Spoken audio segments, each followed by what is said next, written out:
Здравейте отново!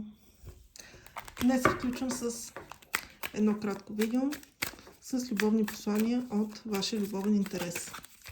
Какво иска да ви каже той или какво иска да ви каже тя? Ще изтегля 3 варианта. Нека всеки да избере единия вариант, който му резонира най-силно.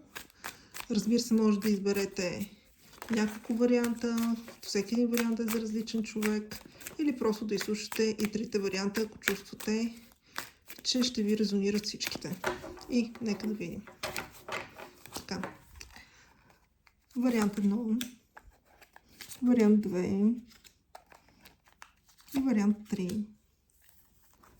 Ето ги трите варианта. Избрахте ли? Нека да видим. Вариант 1. Този човек нещо ви е сърдит, може би. Или има някакви мисли, свързани с вас, които нещо го тормозят. Сън не го лови. Може и да е болен. Малко от вас ще се проиграе, че нещо не се чувства добре здравословно. Вариант 2.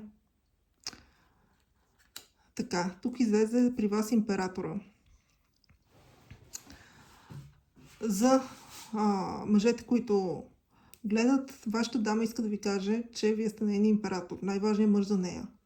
Дамите, този мъж иска да бъде вашия император. Той да владее нещата, той да е най-важният мъж за вас, да владее вашите мисли, чувства и съзнание. И вариант номер 3. Knight of Swords. Рицар мечове. Този човек може да ви е сърдит по някакъв начин. Да ви е ядосан. Това, също така, този човек може да дойде при вас. Това е една от най-бързите енергии в Таро. Ако сте на разстояние, очаквайте той да ви каже, че ще дойде или да се появи.